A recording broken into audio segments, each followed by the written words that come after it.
sa na Trnavskom štadióne Antona Malatinského, kde sa naša škola zúčastnila Dňa rešpektu.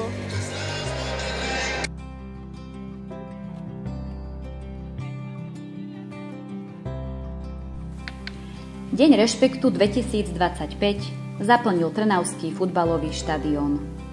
22.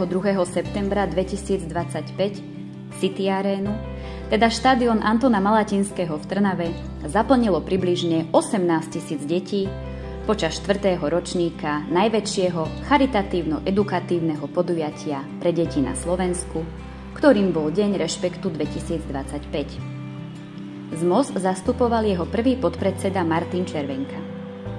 Ten v pondelok 22.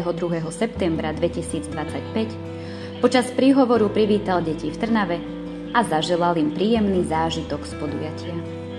Zároveň poďakoval organizátorovi, ktorým je občianske združenie Integrácia svieti pre všetky deti rovnako. ZMOS má s ním podpísané memorandum o spolupráci.